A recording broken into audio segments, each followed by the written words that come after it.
Selamat datang kembali di Tony FS. Bismillah, Assalamualaikum. Kembali Tony FS membacakan sebuah kisah dari Mas Restu Wiratmaja, Pesugihan Tumbal Bayi.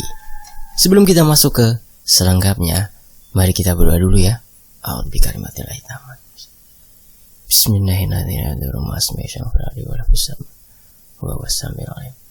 Allahumma sholli ala sayyidina Muhammad sallallahu alaihi wasallam. Ini dia selengkapnya Pesugihan Tumbal Bayi dari Mas Restu Wiratmaja.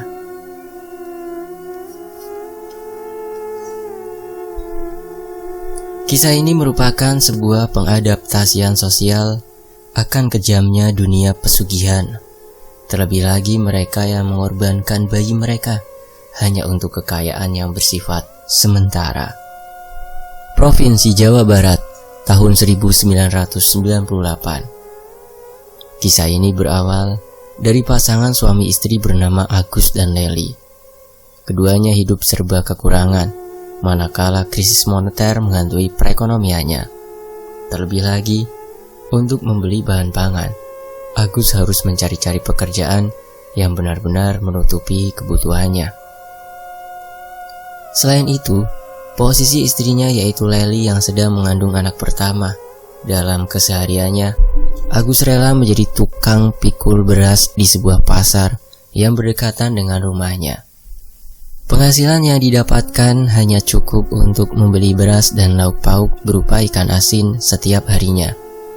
Agus melakukan aktivitas seperti itu hanya untuk bertahan hidup. Ia sendiri mulai kebingungan manakala usia kandungan istrinya sudah makin membesar.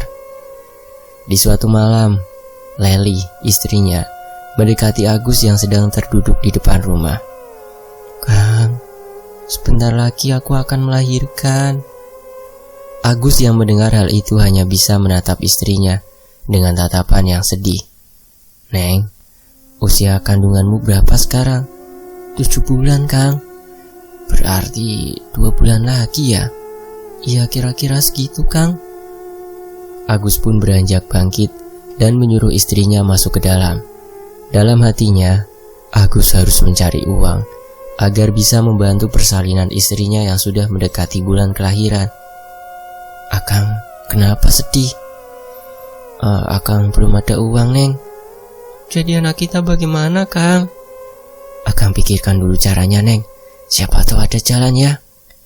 Leli hanya mengangguk saat mendengar jawaban Agus yang terpaksa untuk optimis walau dalam keadaan yang krisis. Keesokan harinya, Agus kembali berangkat ke pasar. Namun sebelum ia berangkat, Agus memandangi perut istrinya yang membuncit itu. "Akang liatin apa?" Enggak, Neng. Akang cuman enggak sabar mau lihat anak kita." Leli tersenyum mendengar hal itu. Akang yang semangat kerjanya biar bisa cepat-cepat lihat dedek bayi. "Iya, Neng. Akang berangkat dulu ya." "Iya, Kang." Agus mencium kening Leli dengan perasaan yang penuh kebahagiaan dan langsung pamit untuk menuju ke pasar. Sesampainya di pasar, Agus langsung diberi tugas oleh bosnya untuk mengangkat karung beras berukuran 50 kilo.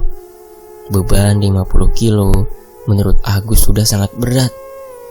Dengan tubuhnya yang tidak terlalu bugar, Agus paling sanggup mengangkat 10 karung. Ia terkadang mengeluh sakit pinggang saat tidak diberi waktu untuk beristirahat. Tiba jam istirahat, Agus biasa makan ubi goreng yang ia bawa dari rumah. Ubi itu hasil masakan Leli yang biasa digunakan untuk mengganjal lapar. Saat yang bersamaan, salah satu teman kerjaannya yang menghampiri Agus. Orang itu bernama Mang Ujang. "Agus, kumaha ada, Mang?" "Saya, Mang. Gimana, ngangkut berapa karung sekarang?" 10 dulu. Badan pegel-pegel semua. Jelas Mang Ujang. "Emang semalam habis dari mana?" tanya Agus. "Habis ritual." "Hah? Ritual naon, Mang?" Agus terkejut mendengar jawaban dari Mang Ujang terkait aktivitasnya di malam hari. "Kamu kaya raya?" tanya Mang Ujang. "Mau atuh, Mang. Siapa sok yang gak mau jadi kaya raya?" Jelas Agus. "Tapi kamu siap resikonya?" Tanya Mang Ujang. Resiko naon, Mang? Tanya Agus. Iya, resiko dari hasil kekayaan kamu, jelas Mang Ujang. Pekerjaan? Tanya Agus. Bukan atuh. Terus apa atuh, Mang? Ini bukan pekerjaan, ini tentang pesugihan, ucap Mang Ujang dengan suara lirih. Agus yang mendengar itu langsung terkejut. Ia pun benar-benar tak percaya jika selama ini Mang Ujang melakukan sebuah ritual pesugihan. Yang bener atuh, Mang, dosa tuh pesugihan mah, jelas Agus. Ih kamu, jangan kencang-kencang ngomongnya, Gus. Iya atuh, maaf, itu teh pesugihan apa? Tanya Agus. Pesugihan tumbal bayi. Agus semakin kaget ketika Mang Ujang menyebutkan jenis pesugihan yang dilakukan olehnya. Ia bahkan tidak percaya jika istrinya Mang Ujang selalu keguguran karena ulah dari ritual pesugihan tumbal bayi tersebut. Mang, jadi anak Mamang teh meninggal bukan karena keguguran? Tanya Agus. Bukan atuh, Gus, kan namanya aja pesugihan tumbal bayi. Jadi bayu Mamang ditumbalin demi harta? Tanya Agus dengan ekspresi kurang percaya. Iya bener, ya namanya juga orang susah, Gus. Agus membenarkan keadaan perekonomian yang sedang melanda seluruh orang di Indonesia terkait dengan krisis moneter. Orang bisa melakukan apapun hanya untuk mendapatkan kekayaan yang lebih banyak. Terlebih lagi, mereka yang tidak memiliki kerjaan akan lebih sering mendatangi dukun yang tujuannya adalah untuk mendapatkan kekayaan dan mencukupi kebutuhannya sehari-hari. Jadi gimana, Gus? Kamu mau ikut? Ikut pesugihan, Mang? Ya gak mau lah, dosa, Mang, jelas Agus. Alah, Gus, sekarang tuh susah cari duit halal tapi bikin kaya. Iya juga sih, tapi kan kamu gak mau jadi orang kaya, Gus? Tanya Mang Ujang sekali lagi. Agus mulai terperdaya dengan tawaran dari Mang Ujang. Agus sendiri ingin sekali menjadi orang kaya raya. Ia bisa membeli seluruh keperluan keluarganya sendiri. Mau sih, Mang, tapi takut aja, jelas Agus. Takut istrimu marah? Iya, sekarang kan lagi mengandung, Jang. Sebentar lagi melahirkan. Aku tahu supaya kamu bisa kaya, tapi istri kamu tidak marah. Gimana caranya, Mang Ujang? Mang Ujang pun membeberkan rahasia terkait pesugihan tumbal bayi tanpa sepengetahuan istrinya. Selain itu, Mang Ujang juga memberikan tips dan trik seputar hal-hal yang dilakukan agar istri tidak curiga terkait pesugihan yang sedang dijalaninya. Kamu harus memberikan obat khusus agar istri kamu mengira kalau dia keguguran. Ternyata, untuk menyembunyikan ritual pesugihan tersebut, Mang Ujang memberikan obat khusus kepada istrinya, sehingga istrinya mengira kematian dari bayi yang masih dalam kandungannya disebabkan oleh mengkonsumsi obat terlarang. Padahal, obat itu tidak ada pengaruhnya kepada kandungan istrinya.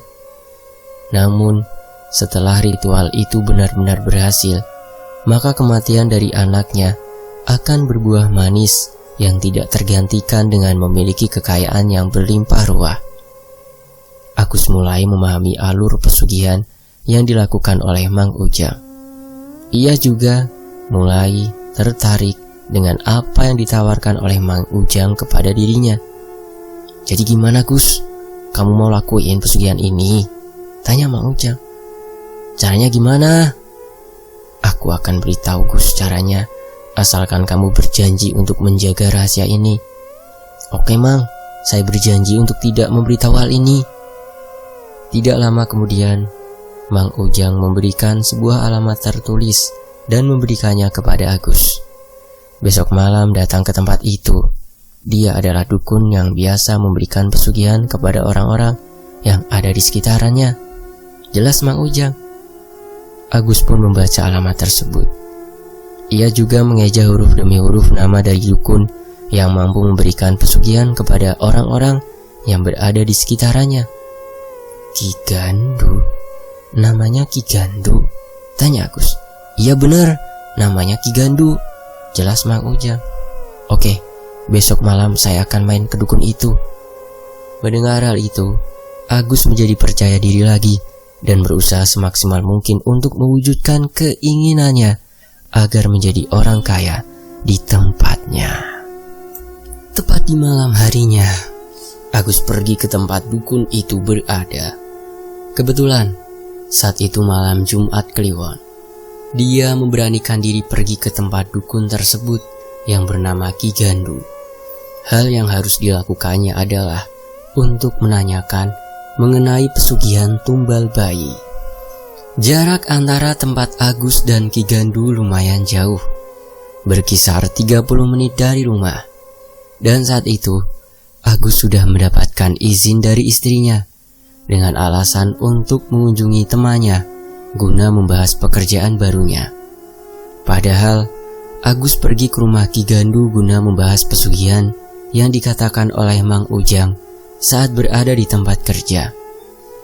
Selama dalam perjalanan, Agus selalu mengingat istrinya yang usia kandungannya sudah memasuki 7 bulan. Itu artinya, beberapa bulan lagi istrinya akan melahirkan. Bersamaan dengan itu, ia juga memikirkan bagaimana caranya mendapatkan banyak uang untuk biaya persalinan istrinya. Belum lagi, nanti dengan kebutuhan sehari-harinya, kemungkinan akan memakan biaya yang sangat banyak. Karena itulah Agus mempercayai temannya, yaitu Mang Ujang, untuk memberikan jalan keluar terkait dengan keluhannya. Singkat cerita, Agus tiba di tempat Ki Gandu setelah 30 menit melakukan perjalanan. Agus berhenti tepat di pinggir jalan dan mendapati 2 persimpangan yang gelap. Ia bingung harus menuju kemana, karena memang tidak memiliki petunjuk arah. Namun di saat dirinya sedang mondar-mandir di sekitaran jalan, tiba-tiba seorang kakek tua datang dari salah satu persimpangan tersebut. Kakek itu diyakini sebagai Ki Gandu. Ia datang dan menghampiri Agus seperti sudah tahu maksud dan tujuan Agus. "Kamu temannya Ujang?" tanya Ki Gandu. "Benar, saya temannya." "Ikut saya." Ki Gandu pun membawa Agus menuju ke sebuah tempat yang diyakini sebagai tempat dari Ki Gandu sendiri. Agus pun mengikuti arah di mana Ki Gandu berjalan. Saat itu, Agus dan Ki Gandu harus melewati jalanan yang gelap dan sunyi tanpa suara. Agus juga berpikir, apakah di tempat ini ada penduduk?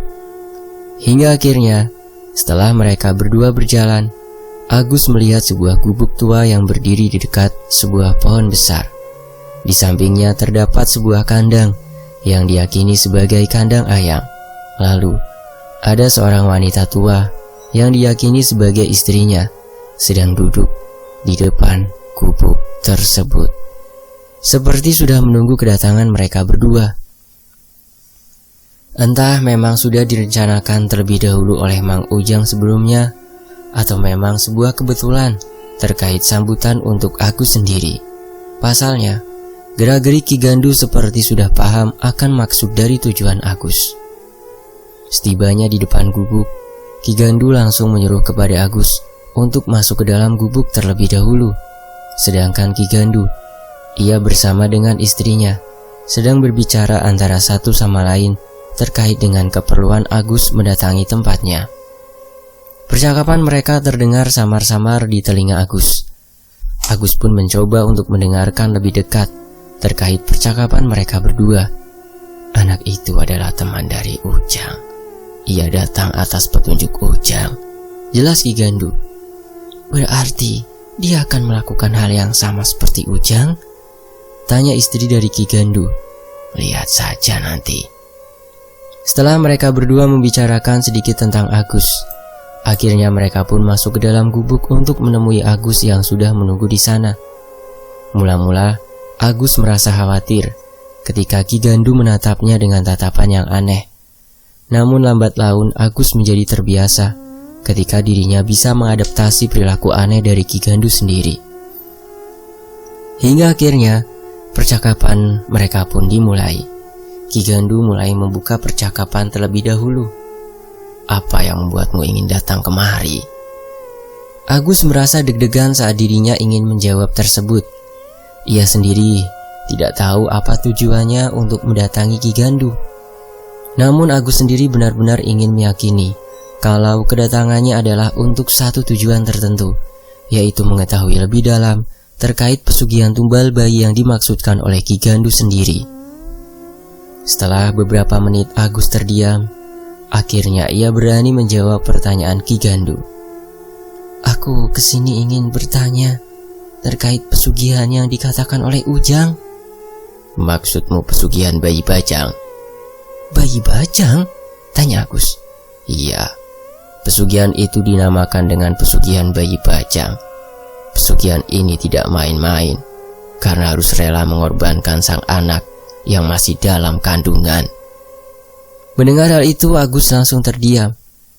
Hatinya merasa tak tega dengan apa yang akan dialami oleh istrinya jika Agus benar-benar akan melakukan pesugihan tersebut. "Pesugihan ini akan menjadikanmu kaya raya dengan cepat. Namun setiap keinginan pasti ada resikonya. Dan dalam pesugihan ini ada satu resiko yang mengerikan," jelas Ki Gandu. "Resiko yang mengerikan? Apa itu, Ki?" tanya Agus. "Istrimu tidak akan pernah bisa melahirkan anak lagi. Tiap anak yang hamil maka ia akan dijadikan tumbal dari pesugihan ini." Mendengar hal itu, lagi-lagi Agus langsung terdiam. Agus langsung mengingat temannya, yaitu Ujang, yang belum juga memiliki anak sampai sekarang. Ia menyadari bahwa penyebab Agus tidak memiliki anak adalah karena ikatan dari pesugihan ini. Mereka yang terikat tidak akan bisa lepas darinya, kecuali harus membatalkannya terlebih dahulu. Dan untuk membatalkan pesugihan ini, Agus harus rela dengan berbagai ketentuan yang tidak bisa dinalar olehnya, di mana dirinya harus siap untuk kehilangan istrinya manakala pesugihan ini dibatalkan. Agus pun memikirkan kembali terkait langkahnya. Ternyata perbuatan ini hanya memberikan kerugian padanya dan juga istrinya. Ki Gandu pun terus-menerus memberikan pertanyaan kepada Agus. Apakah dirinya siap untuk melakukan pesugihan jenis ini? Karena pesugihan ini memiliki sebuah resiko yang tidak semua orang bisa menanggungnya. Artinya, mereka yang terjerat dalam pesugihan ini maka akan terus-menerus melakukannya sampai akhir hayatnya. Agus pun mulai tergerak hatinya untuk menanyakan sesuatu terkait hal yang harus dilakukan jika dirinya benar-benar melakukan pesugihan tersebut. "Apa yang harus aku lakukan jika pesugihan ini dijalankan?" tanya Agus. "Kamu harus menyirami kuburan anakmu dengan darah ayam cemani tiap di Selasa Legi." "Darah ayam cemani hitam?" tanya Agus. "Benar. Darah itu sebagai makanan dari pesugihan yang kelak engkau lakukan. Lalu Selasa Legi adalah hari pembuka antara pembatas yang menghalangi antar keduanya." Agus masih belum paham terkait pembatas antara keduanya. Ia merasa pembahasan itu sudah bukan lagi ranahnya. Namun, sebelum Agus menanyakan hal itu, Ki Gandu telah menjelaskan terlebih dahulu. Pembatas antar keduanya adalah pembatas antara dunia nyata dengan dunia tak kasat mata. Mendengar jawaban itu, Agus sedikit paham. Ia pun hanya mengangguk-angguk paham sambil menatap wajah Ki Gandu yang sudah mulai menampakkan wajah yang sangat antusias. "Pulanglah terlebih dahulu. Jika memang kamu membutuhkanku, aku di sini menantimu," ucap Ki Gandu sembari menyuruh Agus untuk pulang terlebih dahulu. Apakah Agus bisa menerima tawaran dari Ki Gandu terkait pesugihan tersebut?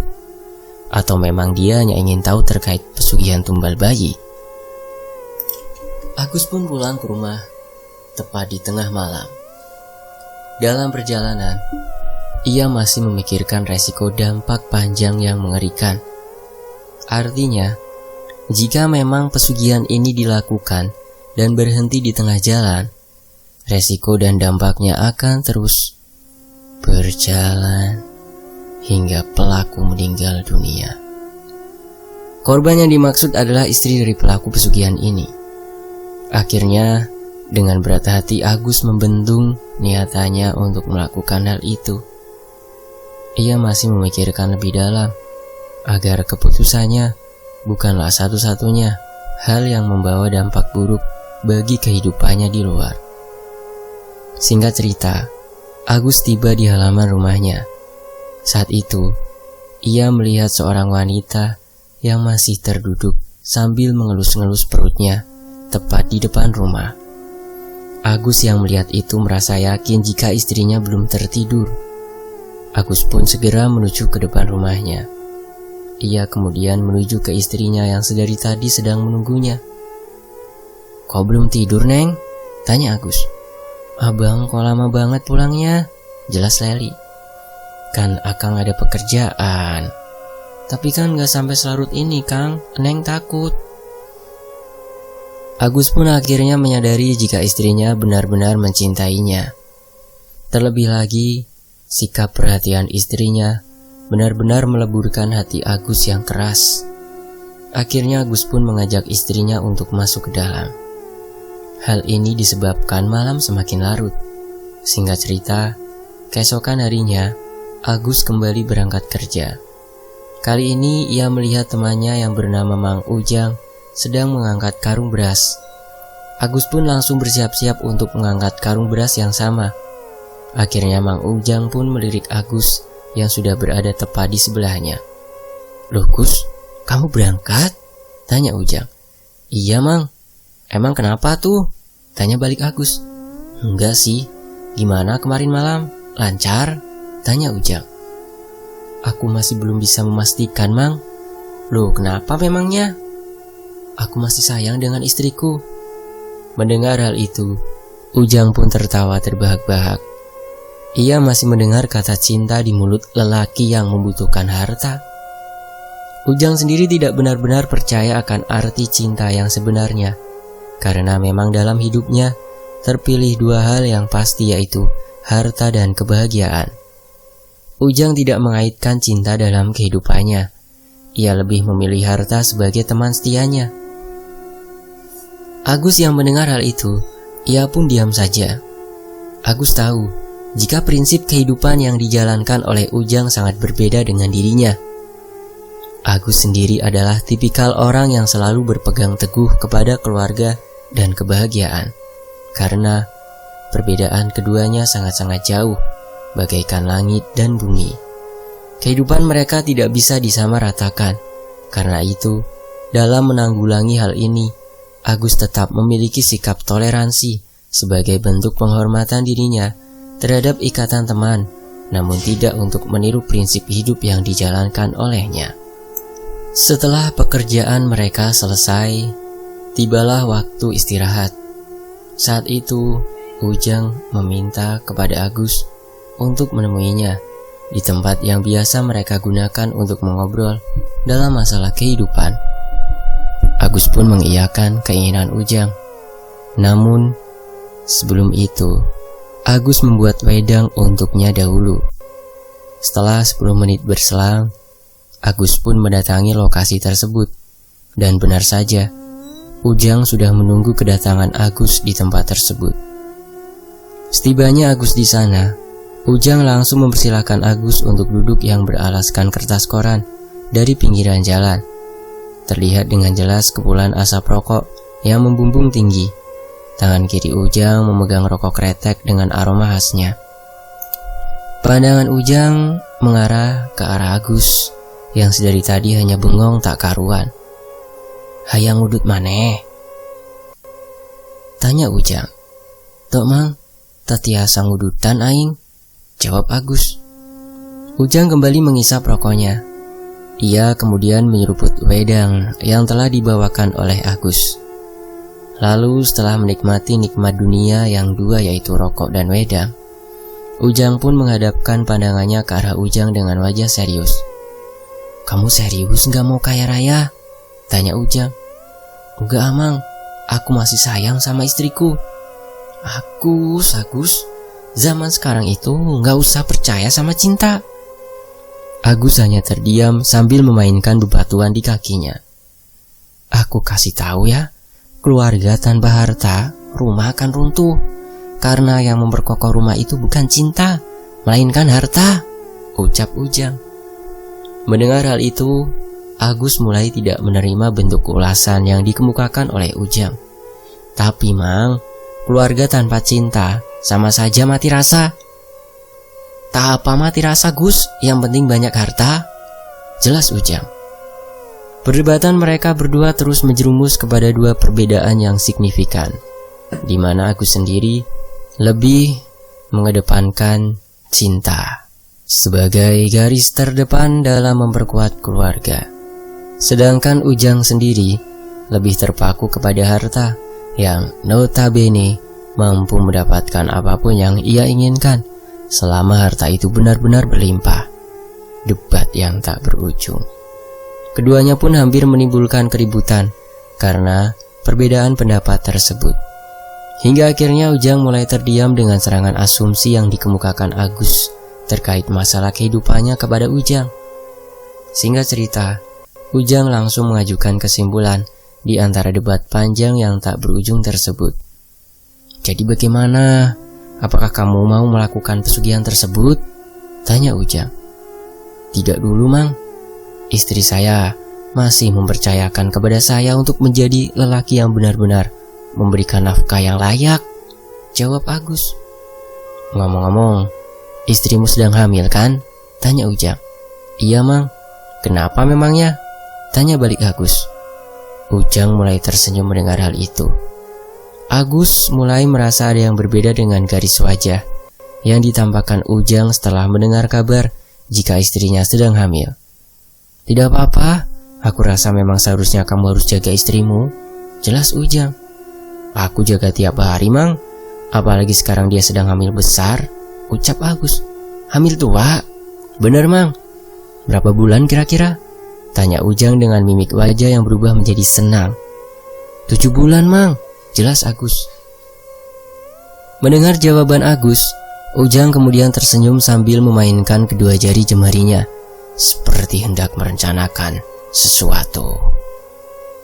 Kenapa memangnya Mang? Kok kayak senang gitu? Jelas Agus. Boleh kan aku dan istriku sore ini datang ke rumahmu? Tanya Ujang. Mau apa emangnya Mang? Biasa, aku mau silaturahmi saja. Boleh Mang, silakan main aja.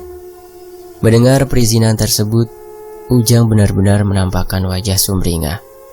Ia seperti merencanakan sesuatu terkait pemberitaan kehamilan istri Agus. Namun dari Agus sendiri, ia sudah merasa ada yang aneh dengan Ujang setelah mendengar kabar jika istrinya sedang hamil tua, dan Agus meyakini suatu hal terkait Ujang dan istrinya yang akan mendatangi rumahnya tepat di sore hari nanti. Kemungkinan ada dua opsi, yaitu mereka berdua datang untuk bersilaturahmi atau untuk mengikatkan janji terkait pesugihan tumbal bayi yang sedang dilakukan oleh Ujang beserta istrinya. Selepas Ujang mengatakan hal aneh kepada Agus terkait rencana kedatangannya ke rumah, Agus pun mulai mencoba untuk bersikap tenang. Ia sendiri belum tahu apa yang akan dilakukan oleh Ujang dan juga istrinya terkait rencana kedatangannya ke rumah Agus dan juga istrinya. Tepat setelah pulang dari kerja, Agus langsung buru-buru untuk memberitahu istrinya. Kebetulan saat itu istrinya sedang memasak makanan untuk makan malam. Neng, masak apa hari ini? Masak singkong rebus sama sambal goang, Kang. Sambal goang adalah sambal yang hanya berbahan dasar cabai rawit dan garam. Nanti malam ada teman Akang yang akan datang ke rumah. Siapa Kang? Mang Ujang. Leli sebelumnya belum mengetahui siapa itu Ujang. Namun setelah diceritakan oleh Agus, Leli merasa terkejut. Ternyata teman dari suaminya ini sedang melakukan semacam pesugihan berjenis tumbal bayi. Terus aku harus bagaimana Kang? Nanti baluri perutmu dengan minyak, lalu lapisi dengan kain tapih. Leli pun mengangguk paham. Ia mengikuti apa yang diperintahkan suaminya untuk keselamatan dirinya sendiri. Tepat di malam hari, Ujang datang bersama dengan istrinya. Mereka berdua datang tidak dengan tangan kosong, melainkan membawa makanan yang diperuntukkan untuk makan malam bersama. Agus menyambut kedatangan mereka berdua. "Silakan, Kang Ujang dan istri," sambut Agus. "Waduh, sudah menunggu ya?" ucap Ujang sambil tersenyum. "Ya mesti atuh Kang, kan menyambut tamu," balas Agus. "Oh ya, kenalin nih Gus, istriku," ucap Ujang sambil mempersilahkan Agus memperkenalkan diri kepada istrinya. "Oh ya, nama saya Agus, saya Murni." Agus melihat ada sesuatu yang aneh dari sekujur tubuh istri Ujang. Di bagian kakinya sedikit membengkak, tangannya juga agak keras seperti bukan tangan wanita. Lalu di bagian leher Murni terlihat bercak hitam. Namun Agus mencoba untuk merahasiakan kecurigaannya dengan bersikap biasa-biasa saja. Mereka bertiga pun mengobrol sejenak, tepat di depan rumah sebelum makan malam itu dilaksanakan. Ketika mereka bertiga sedang mengobrol, tiba-tiba mata Ujang selalu melirik ke bagian dalam rumah. Ujang seperti mencari sesuatu yang memang berada di dalam rumah Agus sendiri. Lalu timbullah sebuah kecurigaan dari Ujang terkait Agus yang memang sengaja menyembunyikan istrinya dari hadapan mereka berdua. "Ngomong-ngomong, istrimu gak ikut gabung, Gus? Sebentar lagi dia akan kemari." "Istrinya namanya siapa, Kang?" tanya Murni. "Namanya Leli," jawab Agus. "Namanya bagus ya, pasti cantik orangnya," rayu Murni. "Waduh, hatur nuhun atuh."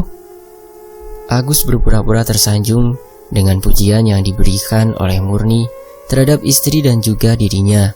Memang itu adalah permainan dari Agus sendiri agar tidak terjadi hal yang menyangkut pada kecurigaan di antara mereka berdua. Beberapa menit kemudian, Leli keluar dengan pakaian yang agak besar. Leli keluar dengan sangat anggun sambil membawakan makanan dan juga minuman untuk Ujang dan juga istrinya. "Nah, ini istri saya," ucap Agus. Murni dan juga Ujang terpesona saat melihat dengan jelas wajah asri nan cantik dari Leli. Belum lagi dengan kondisi perutnya yang sedang hamil. Leli dengan anggungnya membawa makanan serta minuman tepat di hadapan mereka berdua. "Teh Leli cantik banget," ucap Murni. "Aduh, hatur nuhun teh, teteh juga cantik kok." Setelah menghidangkan makanan dan juga minuman, Leli pun duduk tepat di samping Agus. Obrolan pun dimulai. Mula-mula Ujang menanyakan mengenai usia kandungan dari Leli. "Sudah berapa bulan hamilnya?" tanya Ujang. 7 bulan, Kang." "Sebentar lagi ya?" "Iya, Kang." Setelah itu Murni pun meminta kepada Agus dan Leli untuk memegangi perut Leli. Murni seperti penasaran dengan perut Leli yang buncit itu. "Bolehkah aku memegang perutnya?" tanya Murni. Leli menghadapkan wajahnya ke arah Agus. Agus hanya menjawab dengan anggukan kepalanya. "Silahkan teh." Murni pun memegang perut Leli dengan senang hati. Namun baru saja ia memegang perut Leli, tiba-tiba tangannya seperti tersetrum oleh sesuatu yang berada di dalam perut Leli. "Au, kenapa teh?" tanya Leli. "Kok aku seperti kesetrum ya?" tanya balik Murni. "Kesetrum?" Ujang pun mulai penasaran dengan apa yang ada di balik perut Leli. Ujang sendiri merasa kalau Agus sudah tahu maksud dan tujuannya untuk mendatangi rumahnya. "Kok bisa kesetrum teh?" tanya Leli. "Nggak tahu kayak ada sesuatu di dalamnya," jelas Murni. Ujang pun langsung menatap Agus dengan tatapan yang sinis. Namun dengan beraninya Agus juga menatap kembali mata Ujang. "Kenapa, Kang? Kok kayak nggak seneng gitu?" tanya Agus. Enggak, cuman kaget saja," jelas Ujang. "Aku sudah tahu kok tujuan kalian berdua kesini," jelas Agus. Ujang dan Murni saling menatap satu sama lain. Mereka berdua merasa malu ketika maksud dan tujuannya diketahui oleh tuan rumah. "Kalian ingin mengambil bayiku kan?" tanya Agus. "Kenapa kamu berburuk sangka gitu, Gus?" tanya balik Ujang. Agus pun bangkit dari duduknya dan menatap Murni dengan tatapan yang tidak biasa. "Istrimu itu sudah beda. Aku tahu yang ada di dalam tubuh istrimu itu ada sosok lain." Mendengar hal itu, Ujang pun langsung memegangi tangan Murni. "Jangan bikin fitnah, Gus. Aku tahu tiap hari kalian mengunjungi para warga yang sedang hamil. Lalu nantinya perut wanita yang sedang hamil akan dipegang. Keesokan harinya perut itu akan kosong seperti menghilang begitu saja. Benar kan? Jelas Agus. Ujang pun merasa malu. Ternyata Agus sendiri telah menyadari langkah awal bagaimana ritual pengambilan bayi yang masih berada di dalam perut itu berlangsung. Namun, Agus bukan orang biasa. Ia sendiri mengetahui jejak langkah orang-orang yang pernah kedapatan bayinya kehilangan dan menyebarkan sebuah solusi agar membalurkan minyak di perut ibu hamil serta dilapisi dengan kain tapih agar bayi yang berada di dalam perut tidak diambil oleh orang yang ingin melakukan pesugihan jenis ini. Sekarang, apakah kamu tega untuk mengambil anak dari temanmu sendiri ya? Tanya Agus. Ujang pun terdiam sejenak.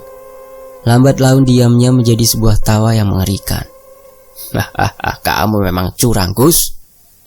Pesugihan itu lebih curang daripada kehidupan normal, Kang, jawab Agus. Tapi apakah kamu tahu jika pesugihan ini mengantarkan kepada kekayaan? Tanya Ujang. Agus pun menyuruh istrinya untuk masuk terlebih dahulu dan mengunci segala pintunya. Sedangkan Murni yang mundur ke arah belakang Ujang. Pergilah dari sini, Jang. Kamu telah membunuh bayi-bayi yang tidak berdosa.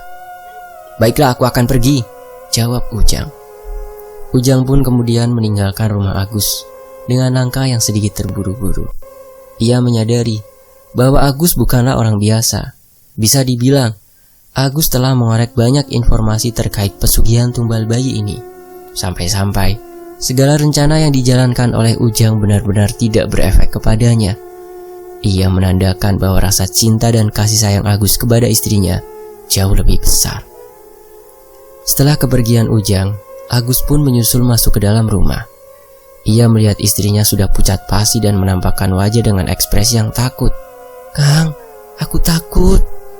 Agus pun langsung memeluk istrinya dan berkata, kita akan melewati hal ini sampai si bayi melahirkan. Sabar ya. Setelah kejadian tersebut, Ujang tidak pernah lagi terlihat di tempat kerjanya. Ada yang bilang, Ujang keluar dari kerjanya dan memilih untuk mencari pekerjaan yang lain. Namun, Agus menyadari bahwa alasan Ujang tidak bekerja lagi adalah karena dirinya merasa malu terhadap Agus. Hari berganti hari, saat dimana usia kandungan Lely sudah menginjak 8 bulan. Ada banyak pemberitaan terkait bayi yang menghilang secara tiba-tiba ketika masih di dalam kandungan. Mereka meyakini bahwa ini adalah ulah dari pelaku pesugihan tumbal bayi. Agus yang mendapatkan pemberitaan itu langsung mengarah kepada Ujang dan juga istrinya. Keduanya memang belum kapok walaupun sudah diketahui tindakannya oleh Agus. Total dalam semalam, jumlah bayi yang menghilang di desa sebelah sebanyak 5 orang. Namun ternyata korban bukan jatuh hanya kepada bayi-bayi saja. Ada juga banyak orang dewasa yang meninggal, yang tak lain adalah calon bapak dari bayi tersebut. Hal ini terjadi ketika ada salah satu orang warga yang kedapatan suaminya meninggal dunia selepas menunggu sang istri sedang melahirkan. Namun bersamaan dengan itu, bayi yang masih berada dalam kandungan pun juga ikut menghilang entah kemana. Astagfirullah. Kejadian itu muncul banyak ketakutan pada tiap warga sekitar. Keresahan itu pun membuat para warga di sekitaran desa tersebut berkumpul menjadi satu untuk menumpas pelaku pesugihan. Mengetahui hal itu, Agus mencoba untuk meluangkan waktunya untuk menjaga Lely, yang mana istrinya sendiri sedang hamil tua. Kang, sudah dengar kabar dari warga sekitar? Tanya Lely. Sudah, Neng. Ini pasti ulah dari Ujang dan juga istrinya. Jelas Agus. Kang, apa kita harus pindah saja dari rumah ini? Tanya Lely. Kenapa memangnya, Neng? Tanya Agus. Gak apa-apa, Kang, cuman perasaan takut saja.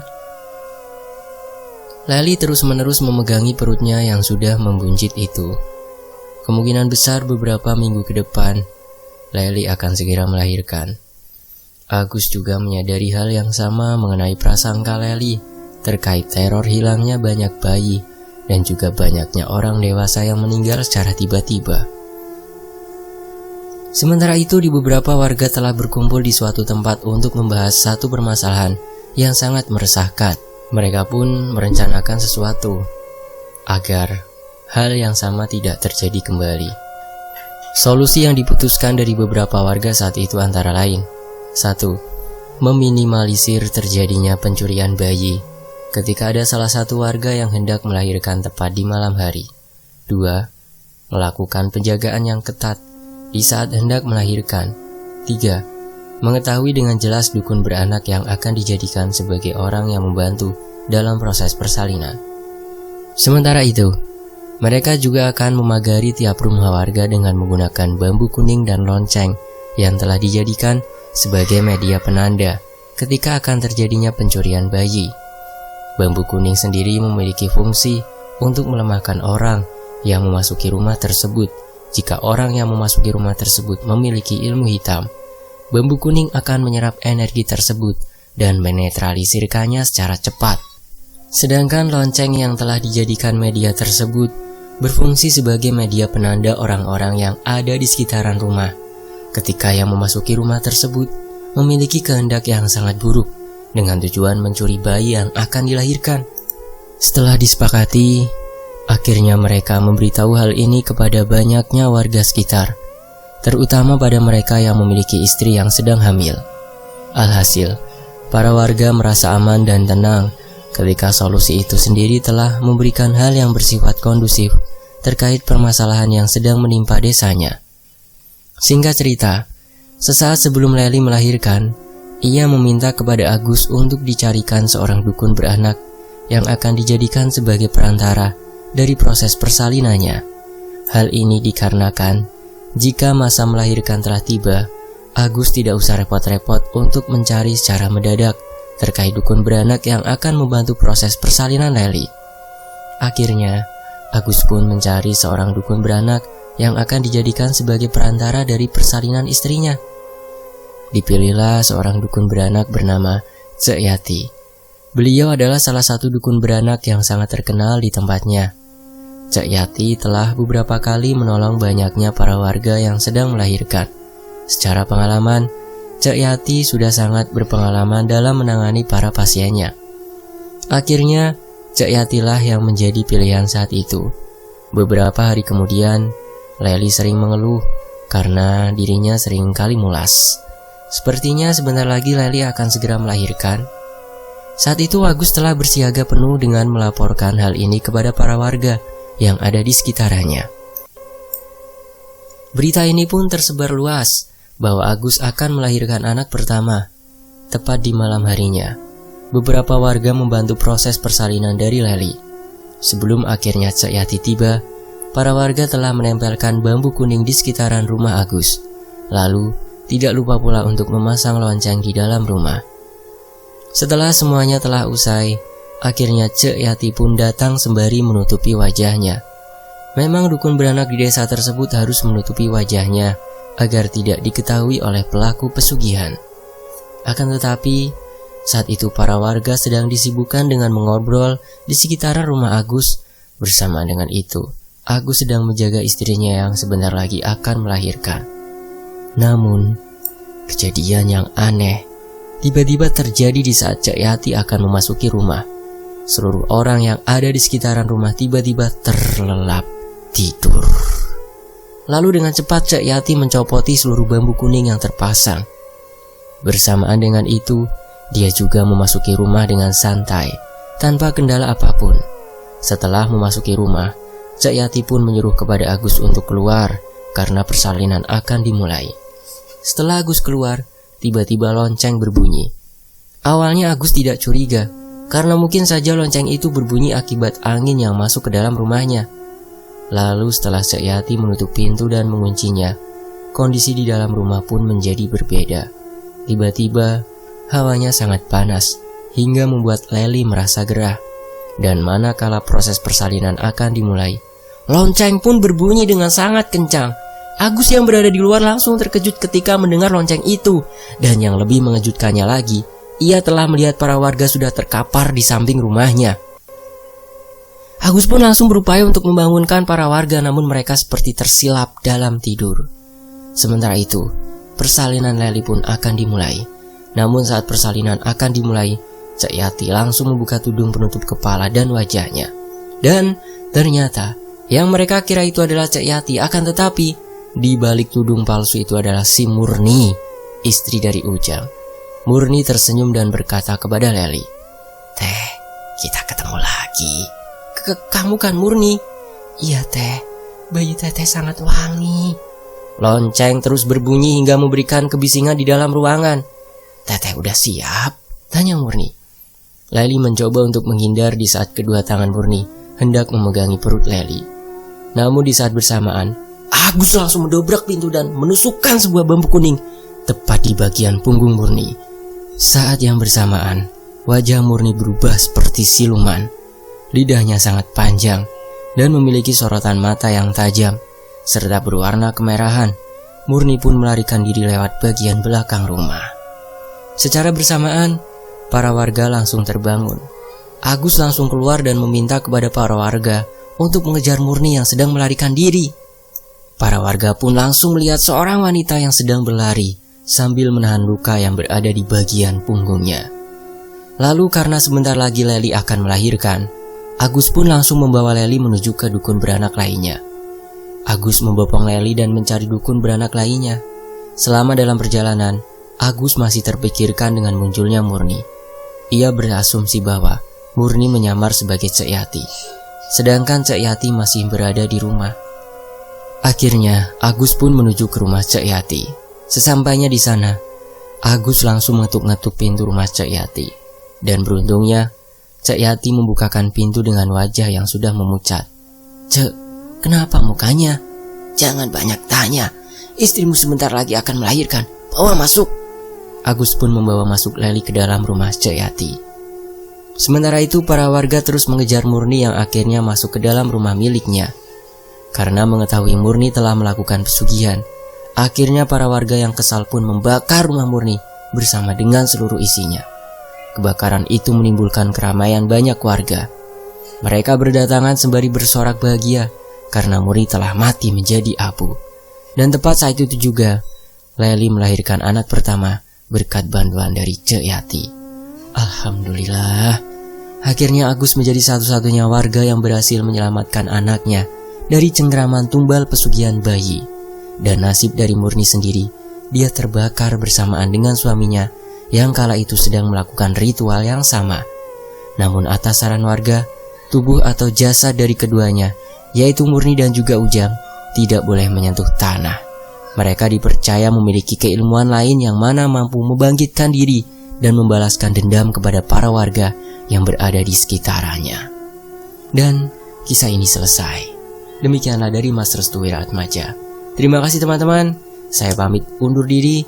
Wassalamualaikum warahmatullahi wabarakatuh. Alhamdulillahirrabbilalamin. Sampai jumpa di kisah lainnya hanya di Tony FS.